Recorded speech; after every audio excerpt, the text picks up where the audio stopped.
स्वागत है आपका बाजार की बात इस एपिसोड में दोस्तों। एसेट बिल्डिंग हब की ओर से डिस्क्लेमर दे देता हूं, मैं सेबी रजिस्टर्ड बंदा नहीं हूं। जो भी हम बात करेंगे आपका इन्फॉर्मेशन और नॉलेज बढ़ाने के बारे में बात करेंगे। हर ट्रेड में रिस्क होता है, पहले आप रिस्क रिवार्ड का आकलन करें, उसके बाद अपने वित्तीय सलाहकार से बात करके आगे का डिसीजन ले। वीकली मार्केट एनालिसिस करते हैं हम बाजार की बात, जिसका नाम है एपिसोड का। और प्रो ट्रेडर क्या करता है? प्रोफेशनल ट्रेडर चार्ट्स को देखता है, लेकिन चार्ट में भी अलग अलग कंफर्मेशन लेता है। सबसे बेसिक होता है प्राइस एक्शन और वॉल्यूम, उनसे कंफर्मेशन मिलता है और फिर पैटर्न बनते हैं, पैटर्न से कंफर्मेशन लिया जाता है। कुछ इंडिकेटर यूज करते हैं, जैसे मोमेंटम के लिए आरएसआई हम यूज करते हैं, वोलाटिलिटी के लिए हम बोलिंजर बैंड का इस्तेमाल करते हैं। टाइम साइकिल को देखा जाता है और सेंटीमेंट क्या है बाजार में वो देखा जाता है। सातों चीजों से कंफर्मेशन मिलने के बाद आपकी सक्सेस होने की संभावना बढ़ जाती है, एसएल ट्रिगर होने की संभावना कम हो जाती है, पैसे बनाने की संभावना आपकी बढ़ जाती है। चलिए चलते हैं। अब हम जो करने वाले हैं उसको कहा जाता है टॉप डाउन अप्रोच, यानी कि ऊपर से नीचे आते हुए अप्रोच करना होता है। तो वर्ल्ड मार्केट को थोड़ा सा नजर मारेंगे, फिर इंडियन मार्केट को मारेंगे, फिर सेक्टर्स को देखेंगे, फिर सेक्टर्स के हिसाब से आपके लिए काम आसान हो जाएगा। तो उस पर्टिकुलर सेक्टर के आप जाकर के स्टॉक्स को देख सकते हैं और उस स्टॉक्स से आउट परफॉर्मिंग करने वाले स्टॉक्स को सिलेक्ट कर सकते हैं। तो 3 चार्ट है, मंथली वीकली डेली, यहां पर लगे हुए हैं ताकि हमें समझ में आए कि ओवरऑल एस्टैब्लिश्ड ट्रेंड कौन सा है। तो ये डॉ जोन्स का है, अमेरिका की मार्केट है। इसमें वीकली और डेली चार्ट को अगर हम देखेंगे तो 40-60 के बीच में आ गया है ये, मतलब हमारे लिए साइडवेज जोन में है। नीचे आरएसआई का लेवल अगर आप देख रहे हैं मंथली चार्ट का, वो 60 के ऊपर है, मतलब लॉन्गर पीरियड ऑफ टाइम के लिए वो बुलिश दिखाई दे रहा है। लेकिन शॉर्टर पीरियड ऑफ टाइम के लिए वो क्या हो गया है, साइडवेज जोन में आ गया है। तो इसका मतलब ये है कि मार्केट बेरिश हो गई है? इसका मतलब ये नहीं है कि मार्केट बेरिश हो गई है, क्योंकि उसने वीकली चार्ट पे 20 मूविंग एवरेज पे सपोर्ट लिया है। डेली भी सपोर्ट लेवल के आसपास ही अभी तक नजर आ रहा है, 40 के नीचे गया नहीं है, मतलब बेरिश नहीं है। लेकिन जैसे बुलिश था वैसे भी नहीं है। तो अगर मार्केट बुलिश भी नहीं है, बेरिश भी नहीं है, तो क्या होता है, वो साइडवेज मूवमेंट दिखाने लगता है। अब एक दो चिंताजनक बातें क्या दिखाई दे रही है यहाँ पर, जो लास्ट की 4-5 दिन में कैंडल बनी हुई है, बड़ी बड़ी रेड कलर की कैंडल बनी है, गैप डाउन ओपन होता है और नीचे जाके क्लोज होता है, which is called a loud move. यानी कि कुछ तो वहां पर है, गड़बड़, पैनिक है, इसकी वजह से इतनी बड़ी बड़ी लाल कलर की कैंडल्स बन रही है। उसके बाद अगर मंथली चार्ट पर आप देखेंगे तो आपको दिखाई देगा कि जो लाल कलर की कैंडल है उसको ग्रीन पर आप रखेंगे तो वो ग्रीन कलर वाली छुप जाएगी। इसको बोलते हैं बेरिश एंगल्फिंग पैटर्न, यानी कि वहां पर बेचने वाले ज्यादा हावी हो रहे हैं, खरीदने वालों का प्रेशर जो है कम होता हुआ नजर आ रहा है। हालांकि ओवरऑल बुलिश है सेंटिमेंट, लेकिन छोटे टाइम फ्रेम पर, वीकली और डेली पर हमें दिखाई दे रहा है कि वो अभी मार्केट साइडवेज हो गई है, जैसे बुलिश थी वैसे रही नहीं है। और ये जो प्रॉफिट बुकिंग हुई, जो गिरावट हुई, वो लाउड मूव की वजह से हुई। इसका मतलब कुछ तो गड़बड़ है वहां पर, जिसको ध्यान देना चाहिए। ओके, सो इसके लिए स्टॉप लॉस लगाना बहुत ही जरूरी होता है। हालांकि हम अमेरिकन मार्केट में ट्रेड नहीं करते हैं, लेकिन हम लोग वहां से वहां देख रहे हैं कि क्या हो रहा है, बड़ी इकोनॉमी क्या कर रही है, उसको फिर छोटी इकोनॉमीज फॉलो करती हैं। इसके लिए वो इंपॉर्टेंट है। नाउ नैस्डैक, वहां की जो 100 कंपनियां है वहां पर भी देखो, आप देखो एक लाल कलर की कैंडल दिख रही है, कितना बड़ा लाउड मूव हुआ वहां पर। और देन द आरएसआई 40 के नीचे वहां पर दिखाई दे रहा है। फिर उसके दूसरे दिन जो लास्ट कैंडल बनी है, which is called a doji candle, doji type candle दिख रही है, मतलब इनडिसीजन वहां पर भी अभी होते हुए नजर आ रहा है। और वीकली चार्ट पे देखेंगे आप, जो बुलिश बेरिश एंगल्फिंग पैटर्न सबसे ऊपर दिखाई दे रही है आपको, उसकी वजह से प्रेशर हावी होता दिखाई दे रहा है।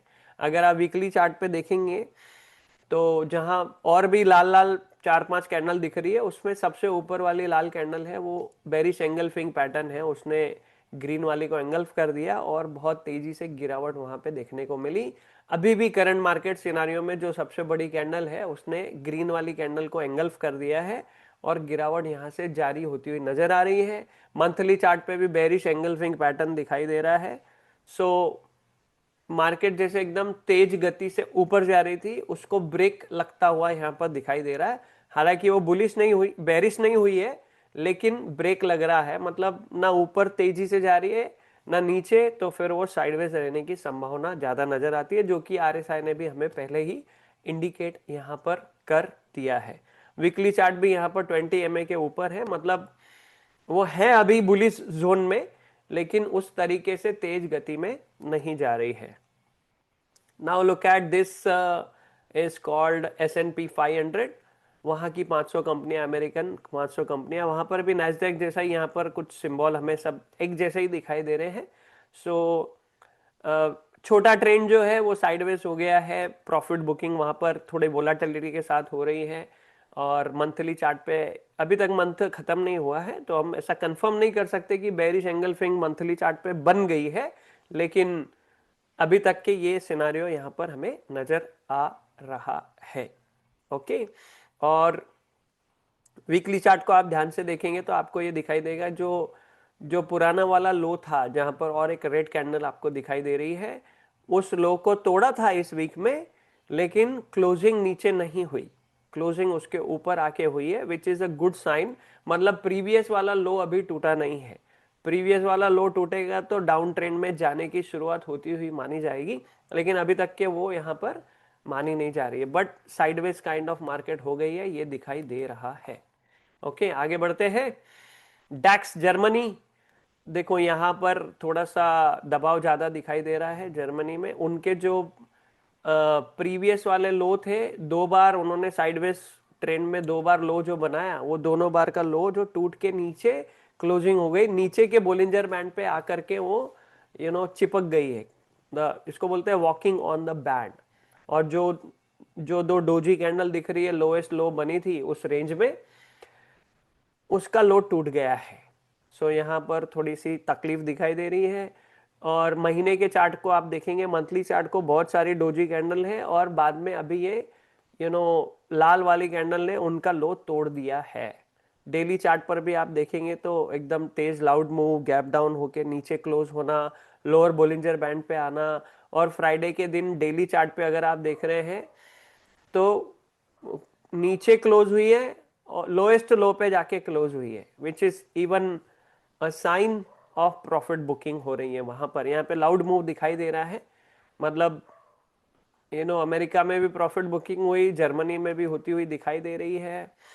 देन यहाँ पर देखेंगे अभी क्या हालचाल है। यूरो स्टॉक्स, यूरोप में भी वैसा ही हाल है।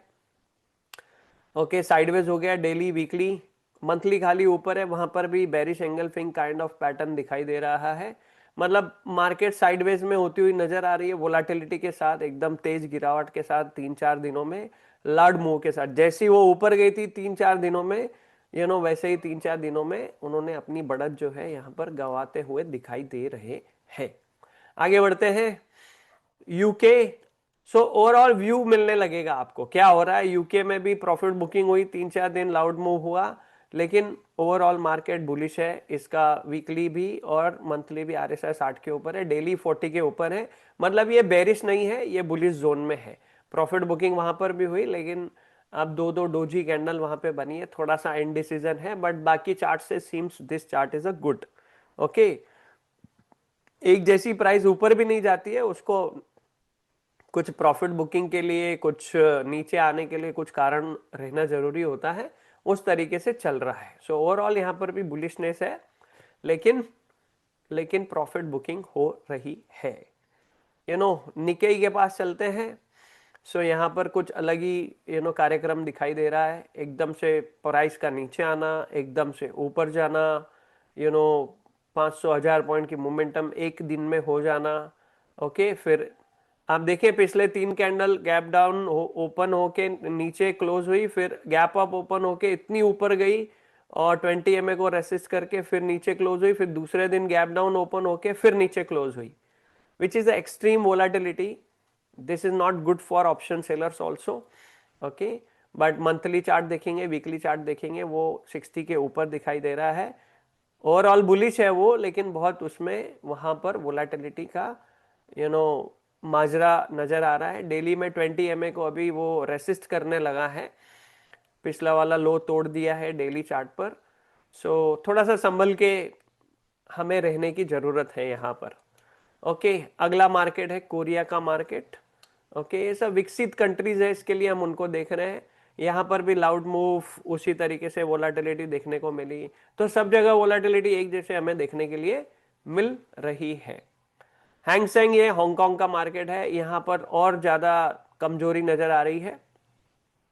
अगर आप यहां पर देखेंगे जो क्लोजिंग हुई है that is a bad closing. पिछला वाला लो तोड़ के नीचे क्लोजिंग है, 20 एमए के नीचे क्लोजिंग हुई है। वीकली चार्ट पे अगर आप देखेंगे डेली 40 के नीचे चला गया है, एकदम गैप डाउन ओपन होके लोएस्ट लो पे जाके क्लोजिंग होना इज अ बैड साइन। अगर किसी स्टॉक का फ्राइडे के दिन लोएस्ट लो पॉइंट पर जाकर के क्लोज होना is a bad sign, which is called bad Friday leads to bad Monday. What does it mean कि मंडे के दिन भी मार्केट जो है गैप डाउन खुलने के चांसेस इस वाली मार्केट में ज्यादा है। Okay, now look at Shanghai. Okay, यहां पर भी देखो लाउड मूव। अब यहां पर तो थोड़ी भी विक नहीं है। विक का मतलब है कि जैसे इस वाले चार्ट पे आप देख रहे हैं थोड़ा सा विक बना हुआ दिख रहा है, लेकिन यहां पर देखेंगे तो बिल्कुल विक है ही नहीं, एकदम उसी भाव पे क्लोज हुई जो लोएस्ट लो था। Okay, which is even bad sign. 60 के नीचे आ गया आरएसआई वीकली वाला, डेली वाला 40 के नीचे चला गया, मतलब एकदम से प्रॉफिट बुक कर रहे हैं। हमने अक्सर देखा इतने सालों के एक्सपीरियंस है कि 25 दिसंबर को क्रिसमस होती है, और जो अंग्रेजों का कल्चर है, अंग्रेजों के कल्चर के अंदर वो मंडे टू फ्राइडे एकदम काम करते हैं, सैटरडे संडे छुट्टी मनाते हैं। तो उनके यहाँ जैसे हमारे भारत में इतने सारे फेस्टिवल होते हैं, होली होती है, दिवाली होती है, जयंतीज होती है अलग अलग महानुभावों की, और भी छोटे मोटे बहुत सारे फेस्टिवल, रक्षाबंधन होता है, बहुत सारे फेस्टिवल होते हैं, 15 अगस्त होता है, 26 जनवरी होता है। ऐसे वहां पर बाकी के कोई भी छुट्टियां नहीं होती हैं, लेकिन उसके बदले वो सैटरडे संडे को काम नहीं करते, तो 5 दिन कंटिन्यूअसली काम करते हैं, नो मैटर व्हाट। और वो सिर्फ एक ही छुट्टी मनाते हैं जो कि होती है 25 दिसंबर की, क्रिसमस की, बड़ा त्योहार होता है। जैसे हमारे यहाँ दीपावली देश का बड़ा त्योहार होता है, वैसे वहां पर वो बड़ा त्योहार होता है। और वो चाहते हैं कि जब हम छुट्टियां बिताने जाए तो सर पे टेंशन ना रहे, तो वो पूरा माल बाहर निकाल लेते हैं, पैसा बाहर निकाल देते हैं, स्टॉक्स बेच देते हैं, जो मुनाफा होता है उस मुनाफे से महीना भर घूमते हैं, 15 दिन घूमते हैं, 20 दिन घूमते हैं। वैसे भी दिसंबर एंड हो जाता है, फिर वो नए साल में नए रिजोल्यूशन, नए गोल को लेकर के फिर निवेश अपना शुरू करते हैं। तो ज्यादातर हमने देखा कि इस वाले पीरियड में प्रॉफिट बुकिंग होती हुई नजर आती है।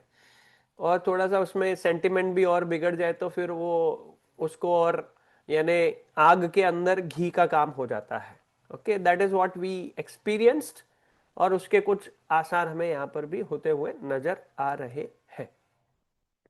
Let's look at Brent oil, Brent crude. So यहाँ पर अच्छी खबर है, मंथली आरएसआई इसका 40 के नीचे चला गया है। क्रूड ऑयल की कीमत जितनी कम होगी हमारे देश के लिए अच्छा है, हमारा देश बड़ा है, बहुत गाड़ियां चलती हैं, ट्रांसपोर्टेशन के लिए लगता है, कच्चा माल के रूप में तेल इस्तेमाल होता है। So this is quite good for our Indian market कि क्रूड ऑयल का रेट जो है कम है, 40 के नीचे जा रहा है, और भी नीचे जाए और भी अच्छी बात है हमारे लिए। और यहाँ पर चिंता वाली बात है। सो ये तो इसका आरएसआई हम कभी से बात कर रहे हैं, साल भर पहले से बात कर रहे हैं कि इसका आरएसआई, मंथली आरएसआई तो 60 के नीचे आया ही नहीं है। सिर्फ एक बार आया था, वो थोड़ा सा अच्छा वहां पे लगा था। अचानक से इसने जो देखो एक डेली कैंडल दिख रही है आप, एकदम ब्रेकआउट दे दिया है उसने। It reaches to around 89.50, 89.60 something. एक ही दिन में 8860 से 8960 हो जाना, मतलब हमारा रुपया एकदम लोएस्ट लो पे कमजोर होता हुआ नजर आ रहा है, which is not good thing. तो इससे दिक्कत क्या होती है, इससे दिक्कत ये होती है कि आप जो माल भारत में इंपोर्ट करेंगे उसके लिए डॉलर में जो पैसा देंगे, तो उसको कन्वर्ट करेंगे डॉलर में, तो अभी ज्यादा पैसे लग जाएंगे ना। $1 बढ़ गया मतलब 90 रुपए से आपका करीब करीब 89-90 रुपीज से आपका बढ़ गया। तो अगर आपने लाखों डॉलर का माल मंगाया है, $1 के हिसाब से वो बढ़ गया, तो आपका जो कॉस्ट है वो बढ़ गया, प्रॉफिट और मार्जिन कम हो गया। जिनको कच्चा माल वहां से इंपोर्ट करना है उनके लिए कच्चा माल का रेट बढ़ गया, कच्चे माल का रेट बढ़ गया तो पक्के माल का रेट बढ़ने वाला है। Okay, which is a bad thing. तो एक तो इंपोर्ट में ये तकलीफ होती है, हम लोग मंगा नहीं सकते, प्रॉफिट और मार्जिन कंपनी के कम हो जाते हैं। और दूसरा क्या होता है, दूसरा ये होता है कि खपत कम हो जाती है। तो अगर मैन्युफैक्चरर के पास पूरा काम रहेगा, ज़्यादा काम रहेगा, मशीनें उसकी बंद नहीं रहेगी, तो जो कॉस्ट है मैन्युफैक्चरिंग की वो कम हो जाती है।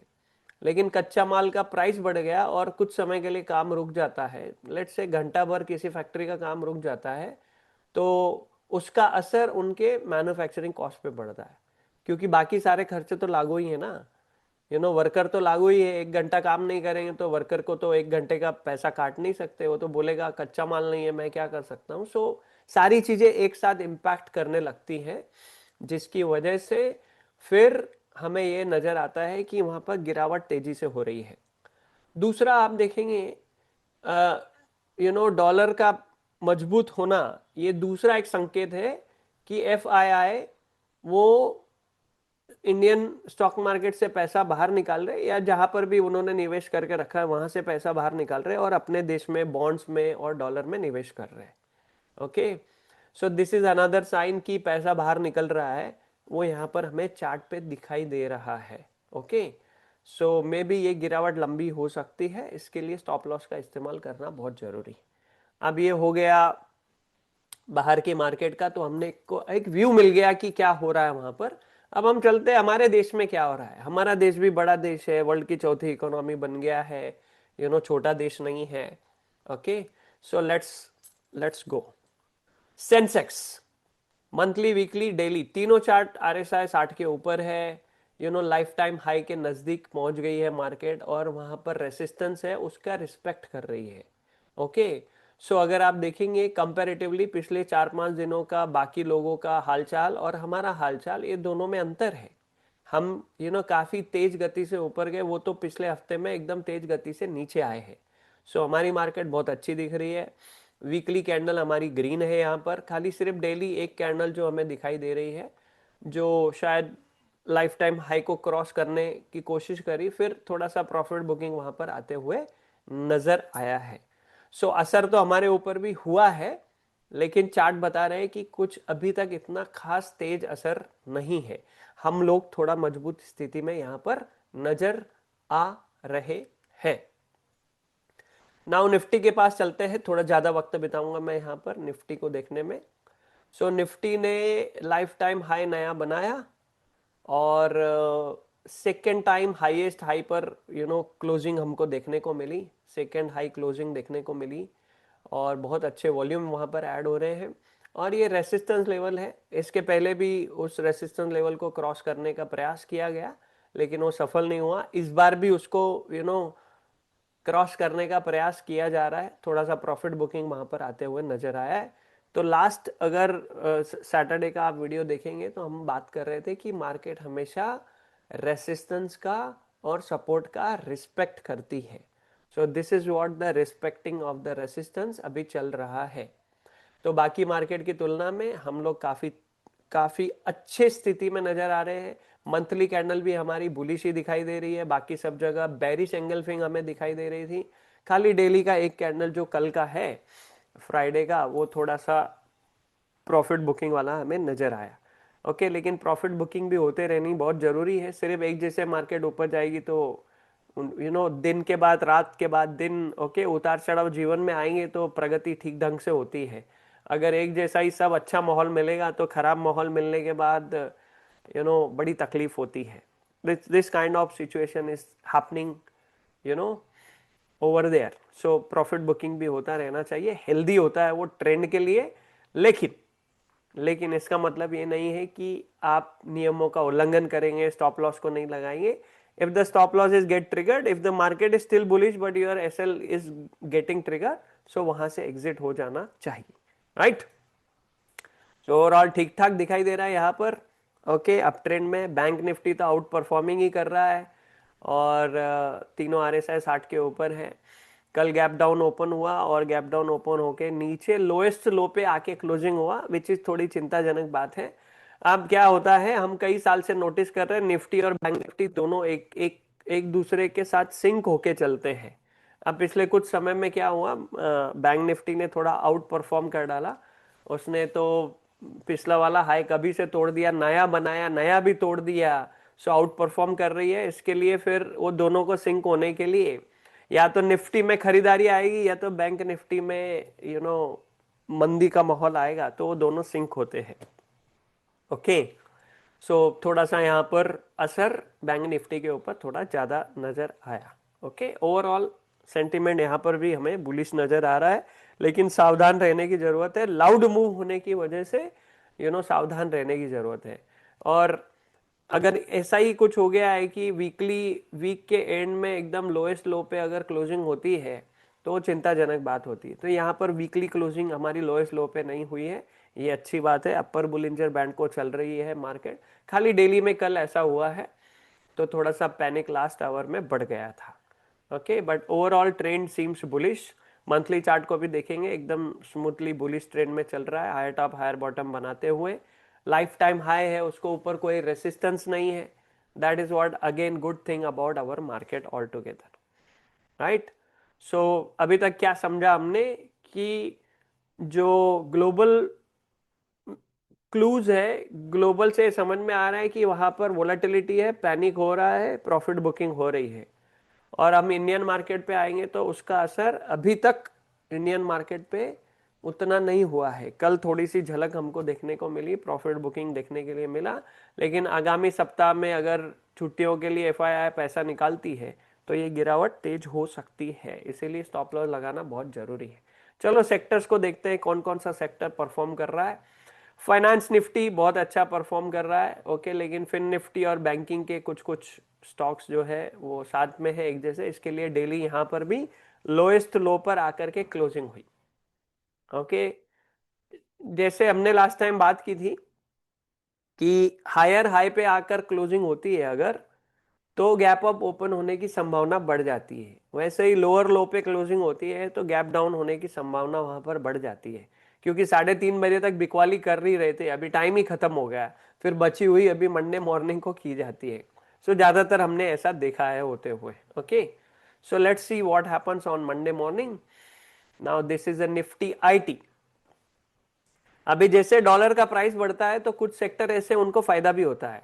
जैसे अभी आईटी सेक्टर है, आईटी सेक्टर में जो आईटी की कंपनियां हैं वो सॉफ्टवेयर या सॉफ्टवेयर से रिलेटेड चीजें बना के अमेरिका को देते हैं, तो उनको भुगतान मिलता है डॉलर में। अब उनको डॉलर में भुगतान मिलेगा और उसको वो भुनाएंगे इंडियन रुपीस में, तो उनका प्रॉफिट बढ़ जाएगा, है ना। उनका प्रॉफिट बढ़ जाएगा तो फिर आईटी से रिलेटेड स्टॉक जो है वो यहाँ पर बूम होने लग गए हमारे यहाँ। हालांकि अमेरिका में गिरावट हुई, एनवीडिया में कितनी 8% गिरावट हुई, जो कि हॉट एकदम बन गया है अभी एआई को लेके, एआई चिप को लेके। सो यहाँ पर हमें आईटी सेक्टर में दिखाई दे रहा है कि बहुत अच्छा यहाँ पर मोमेंटम हुआ इस हफ्ते में। 20 MA को क्रॉस करके दूसरा लगातार वीक है जहां पर ऊपर क्लोजिंग हो रही है। ओके, आरएसआई ऊपर की ओर आना शुरू हो गया है। सो मंथली भी 40 के नीचे नहीं गया, which is called a good good sign. एक गोल्डन नगेट आपको देना चाहता हूँ, मंथली चार्ट पर अगर 40 के आसपास से घूम जाती है, ओके, उसको कहा जाता है वैल्यू बाय। अगर कोई लॉन्ग टर्म इन्वेस्टर है और कोई स्टॉक उसको ऐसा मिलता है तो this is called a value by.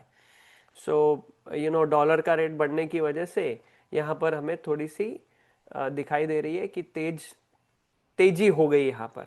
हालांकि बहुत अंडर परफॉर्मिंग सेक्टर चल रहा था ये, अभी भी अंडर परफॉर्मिंग है, लेकिन फिर भी थोड़ा सा न्यूज़ की वजह से या हलचल होने की वजह से ओवरऑल मार्केट में यहाँ पर हमें दिखाई दिया कि ग्रीनरी हो रही है। Auto sector already performing out performing कर रहा है। जो उसने पिछला वाला जो हाई बनाया था अभी वो ब्रेक करने के चक्कर में है, ब्रेक कर दिया है। क्लोजिंग भी होने वाली है, मंथली क्लोजिंग अभी हुई नहीं है, but this seems very good. Okay, थोड़ा सा ही बचा है एकदम, अगर लाइफ टाइम अगर देखेंगे हाई, तो auto sector is performing very well in our Indian market. FMCG तीनों आरएसआई साइडवेज है। देखो आप, अगर तीनों आरएसआई साइडवेज है तो पहले ही बता दिया उसने कि साइडवेज रहने वाला है, उसके पीछे जाने की जरूरत ही नहीं होती है। जब वो आउट परफॉर्म करेगा तब देखेंगे। मेटल इंडेक्स, अभी देखो मेटल इंडेक्स में 4-5 दिन से यहाँ पर हमें वैसा मुंह दिखाई दे रहा है जैसे ग्लोबल मार्केट में था, और क्यों ना हो वहाँ का असर यहाँ पड़ने वाला है। जैसे एल्यूमिनियम का सप्लाई किया जाता है वहाँ पर, हमारी देश की कंपनियों की फैक्ट्रीज है, तो इनके ऊपर यहाँ पर असर होता हुआ नजर आ रहा है। वीकली आरएसआई भी 60 के नीचे है, डेली 40 के नीचे 39.58 पे बंद हुआ है, लोअर लो पे बंद हुआ है। तो आईटी सेक्टर में अच्छा प्रॉफिट, सॉरी मेटल सेक्टर में अच्छा प्रॉफिट बुकिंग होते हुए नजर आ रहा है। बैंकिंग सेक्टर ने थोड़ा कमजोर कर दिया है ना, प्रॉफिट बुकिंग वहां पर भी होती हुई नजर आ रही है ना। एनर्जी सेक्टर के भी वही हाल है, 3-4 दिन से लगातार रेड रेड कैंडल हमें दिखाई दे रहे। देखो हालांकि मार्केट लाइफ टाइम हाई पर है, निफ्टी ने नया लाइफ टाइम हाई बनाया, बैंक निफ्टी ने नया लाइफ टाइम हाई बनाया, मतलब उसके नजदीक आके क्लोजिंग की निफ्टी ने, और बैंक निफ्टी ने नया लाइफ टाइम हाई बनाया। और यहाँ पर ये लगातार 4 दिन से नीचे गिर रहे हैं। ओके, मतलब ये कंपैरेटिवली वीक है। मंथली चार्ट भी 20 MA को क्रॉस नहीं कर पा रहा है इतने टाइम से, वीकली भी साइडवेज है। तो जब तक के सेक्टर में उठाव नहीं आता है उसको, उसके उसके स्टॉक्स को देखना ही नहीं चाहिए, हम तो देखते ही नहीं है। निफ्टी ऑयल एंड गैस यहाँ पर थोड़ी मोमेंटम होती हुई दिखाई दे रही है, लास्ट टाइम भी हमने बात करी थी, लेकिन डेली चार्ट थोड़ा सा साइडवेज है, बट कंपैरेटिवली तीनों आरएसआई ऊपर है तो seems good. Oil and gas, Nifty pharma, okay, धीरे धीरे मोमेंटम हो रही है इसमें, मंथली आरएसआई 60 के ऊपर है, बाकी डेली और वीकली कभी से दोनों के बीच में। सी दिस, अगर सिर्फ आरएसआई को भी आप देखें 60 और 40 के बीच में और उसको अवॉइड करें तो कितना टाइम आप बचा सकते हैं। उतना टाइम अगर वो साइडवेज रहता है तो आपका पैसा बढ़ेगा नहीं, पार्क हो जाएगा। तो पार्क करने से अच्छा है कि जो तेज गति में भाग रहा है उसको पकड़ा जाए, है ना। रियल्टी इंडेक्स के पास चलते हैं। ओके, कुछ ध्यान देने की जरूरत नहीं, साइडवेज टू बेरिश साइड, यहाँ पर भी देखो लाउड मूव दिखाई दे रहा है। तो हमारे यहाँ पर भी कुछ कुछ सेक्टर में 4 दिन से लगातार जो है गिरावट हमें देखने को मिल रही है।